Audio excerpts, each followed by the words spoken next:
Hi guys, welcome back to our channel study well with me.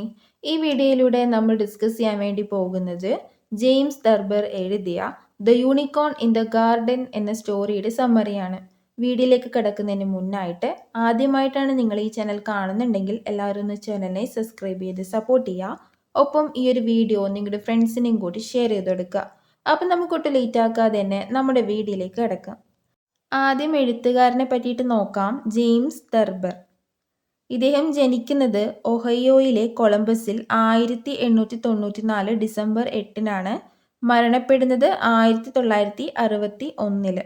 ഇദ്ദേഹം American സാഹിത്യകാരനാണ്, കാർട്ടൂണിസ്റ്റാണ്. 20-ാം നൂറ്റാണ്ടിലെ American ഹാസ്യരചയിതാക്കളിൽ പ്രമുഖനായിരുന്നു അദ്ദേഹം. Thurber തൻ്റെ കാർട്ടൂണുകൾക്കും ചെറുകഥകൾക്കും പ്രശസ്തനായിരുന്നു. The secret life of Walter മിറ്റിയുടെ രചയിതാവും ന്യൂയോർക്കൻ മാസികയുടെ കവർ കാർട്ടൂണുകളുടെ സൃഷ്ടാവുമാണ് അദ്ദേഹം. ദർബർ 40ഓളം പുസ്തകങ്ങൾ എഴുതി.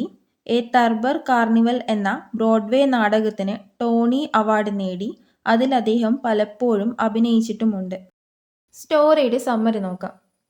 ഈ കഥയിൽ ആരുടെയും പേരൊന്നും മെൻഷൻ ചെയ്യുന്നില്ല. 4 പേരാണുള്ളത്.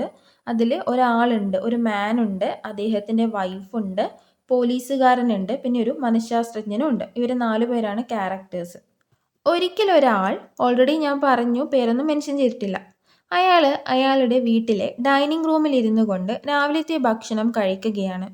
ഡൈനിങ് റൂമിൽ നിന്ന് ജനലിലൂടെ നോക്കിയാൽ അയാളുടെ ഗാർഡൻ കാണാമായിരുന്നു.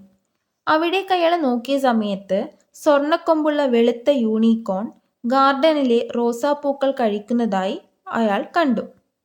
അദ്ദേഹത്തിൻ്റെ ഭാര്യ മുറിയിൽ ഉറങ്ങുകയായിരുന്നു. യൂണിക്കോണിനെ കണ്ട കാര്യം പറയാനായി അയാൾ ഭാര്യയുടെ അടുത്തേക്ക് പോയി.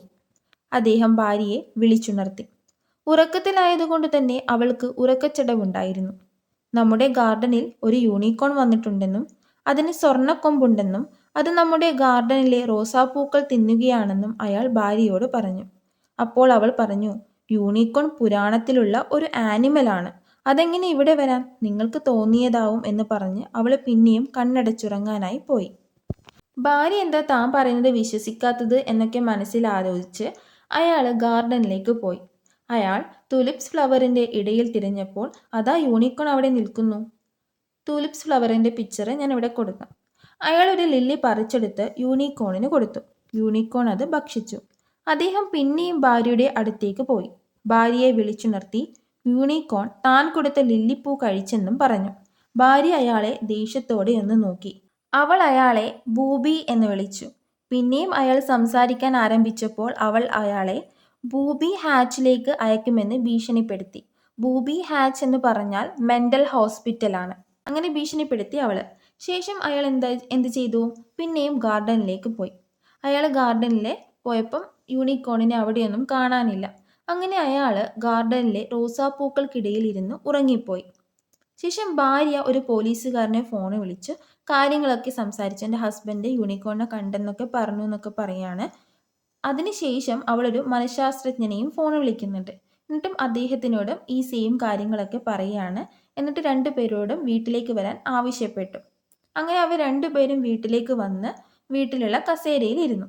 അവൾ പറഞ്ഞു, എൻ്റെ ഭർത്താവ് രാവിലെ ഭക്ഷണം കഴിക്കുന്ന സമയത്ത് ഗാർഡനിൽ ഒരു യൂണിക്കോണിനെ കണ്ടെന്ന് പറഞ്ഞു. അത് റോസാപ്പൂക്കൾ തിന്നുവെന്നും കൂടാതെ തൻ്റെ ഹസ്ബൻഡ് കൊടുത്ത ലില്ലി ഫ്ലവറും കഴിച്ചു എന്നും അദ്ദേഹം എന്നോട് പറഞ്ഞിരുന്നു. അതുകൂടാതെ അതിൻ്റെ തലയിൽ ഒരു സ്വർണ്ണ നിറമുള്ള കൊമ്പും ഉണ്ടത്രേ. പോലീസുകാരനും മനഃശാസ്ത്രജ്ഞനും പരസ്പരം ഒന്ന് നോക്കി. ഭാര്യയ്ക്ക് മാനസികമായി പ്രശ്നമുണ്ടെന്ന് തോന്നിയിട്ട് പോലീസുകാരനും മനഃശാസ്ത്രജ്ഞനും അവളെ പിടികൂടി. ഹസ്ബൻഡ് തോട്ടത്തിൽ നിന്ന് വീട്ടിലേക്ക് വന്നപ്പോൾ പോലീസുകാരൻ പറഞ്ഞു, നിങ്ങളുടെ ഭാര്യയ്ക്ക് മെൻ്റലായിട്ട് എന്തോ പ്രശ്നമുണ്ട്, അവളൊരു യൂണിക്കോണിനെ നിങ്ങൾ കണ്ടു എന്നൊക്കെയാണ് പറയുന്നത് എന്നൊക്കെ അയാളോട് പറഞ്ഞു. അപ്പോൾ ഇതൊക്കെ ശരിയാണോ എന്ന് ഹസ്ബൻഡിനോട് പോലീസുകാരൻ ചോദിക്കുകയാണ്. എന്നിട്ട് ഹസ്ബൻഡ് പറഞ്ഞു, ഏയ് ഞാനൊരു യൂണിക്കോണിനെയും കണ്ടിട്ടൊന്നുമില്ല, ഇവള് വെറുതെ പറയുന്നതാണെന്ന് അയാൾ പറഞ്ഞു. പോലീസുകാരൻ പറഞ്ഞു, നിങ്ങളുടെ ഭാര്യയാണ് ഞങ്ങളെ ഫോൺ ചെയ്ത് ഇങ്ങോട്ടേക്ക് വിളിപ്പിച്ചത്. ഭാര്യ പറയുന്നത് കേട്ടപ്പോൾ നമുക്ക് എന്തെല്ലോ സംശയം തോന്നി. നിങ്ങളുടെ ഭാര്യയ്ക്ക് എന്തോ ഒരു മെൻ്റലായിട്ട് എന്തോ പ്രശ്നമുണ്ട്, അതുകൊണ്ട് നമ്മൾ ഭാര്യയെ മെൻ്റൽ അസൈലത്തിലേക്ക് കൊണ്ടുപോവുകയാണെന്ന് അവർ പറഞ്ഞു. അങ്ങനെ അവർ ഭാര്യയും കൂട്ടി മെൻ്റൽ അസൈലത്തിലേക്ക് പോയി. ഇതൊക്കെ കണ്ട ഹസ്ബൻഡ് വളരെ സന്തോഷത്തോടെ ആണ് പിന്നീട് ജീവിച്ചത്. ഇതിലൂടെ നമുക്ക് മനസ്സിലാക്കാൻ സാധിക്കുന്നത് ഇവർ രണ്ടുപേരും മെൻ്റലി അടുപ്പമില്ലാത്ത ആൾക്കാരാണെന്നാണ്. ശരിക്കും ഇവിടെ ഹസ്ബൻഡിനാണ് മെൻ്റലി പ്രശ്നമുള്ളതായിട്ട് നമുക്ക് തോന്നുന്നത്. കാരണം ഹസ്ബൻഡാണ് യൂണിക്കോണിനെ കണ്ടു എന്ന് വന്ന് ഭാര്യയോട് പറയുന്നത്. ഈ സ്റ്റോറിയുടെ വളരെ ഷോർട്ടായിട്ടുള്ള ഇംഗ്ലീഷിലുള്ള സമ്മറി നമുക്കൊന്ന് നോക്കാം. A husband sees a unicorn in the family garden and tells his wife about it. She ridicules him, telling him the unicorn is a mythical beast and calls him a booby.